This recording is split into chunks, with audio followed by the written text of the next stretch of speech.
मस्जिद अक्सा पर आखिर इसराइल और फलस्तीन की जंग क्यों हुई? आखिर इसकी वजह क्या थी? मस्जिद अक्सा को मक्का की मस्जिद हराम और मदीना की मस्जिद नबवी के बाद तामीर किया गया तीसरी मुकद्दस तरीन मकाम भी है। और हरम शरीफ के कंपाउंड में दो मुकद्दस मकामात हैं, डोम ऑफ द रॉक और दूसरा मस्जिद अक्सा। पूरे कंपाउंड को मस्जिद अक्सा कहते हैं और इसका रकबा 35 एकड़ है। डोम ऑफ द रॉक को यहूदी मजहब में मुकद्दस तरीन मकाम हासिल है।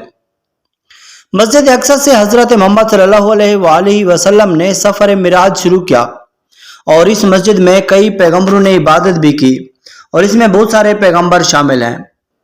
हजरत इब्राहीम अलैहिस्सलाम, हजरत दाऊद अलैहिस्सलाम, हजरत सुलेमान अलैहिस्सलाम, हजरत इलियास अलैहिस्सलाम, हजरत मूसा अलैहिस्सलाम शामिल हैं।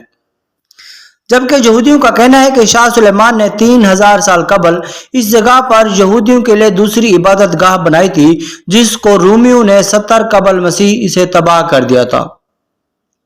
प्यारे दोस्तों, आज आप फलस्तीन और इसराइल की लड़ाई देख रहे हैं। ये लड़ाई शुरू क्यों हुई और इसके पीछे क्या वजूहात थी?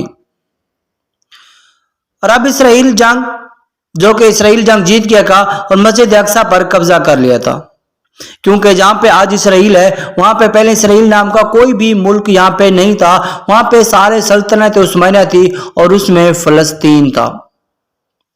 क्योंकि वर्ल्ड वार 2 के बाद हिटलर ने जब यहूदियों का कत्लेआम करना शुरू कर दिया तो कुछ हिंदू भागकर फलस्तीन में पनाह ली थी और उसके बाद उनकी तादाद ज्यादा होती गई और उन्होंने यूनाइटेड नेशन के जरिए इसके 55% हिस्सा पर जमीन पर कब्जा कर लिया। और जबकि फलस्तीन के पास सिर्फ 45% जमीन आई और अब इनके पास सिर्फ 12% बची हुई है। प्यारे दोस्तों, यहूदी ने टेम्पल माउंट को बंद कर रखा है। वहां पर यहूदी इबादत भी नहीं कर सकते, क्योंकि यहूदी कहते हैं यह जगह उनके लिए इतनी मुकद्दस है कि यहाँ कोई दाखिल हो ही नहीं सकता। इससे जाहिर होता है कि यह मस्जिद अक्सा, जिसे हम बैतुल मुकद्दस, ये यरूशलेम में जो वाक़या है, ये मुसलमानों, ईसाइयों और यहूदियों के लिए मुकद्दस तरीन है। इसराइली हुकूमत के कानून के मुताबिक यहूदी और ईसाई यहाँ बतौर सियाह सफर कर सकते हैं, विजिट भी कर सकते हैं, वो भी हफ्ते में सिर्फ 5 दिन और वो भी 4 घंटे। इस कम्प्लेक्स के मगरबी दीवार को दीवार गिरिया कहते हैं, जहां यहूदी इबादत करते हैं।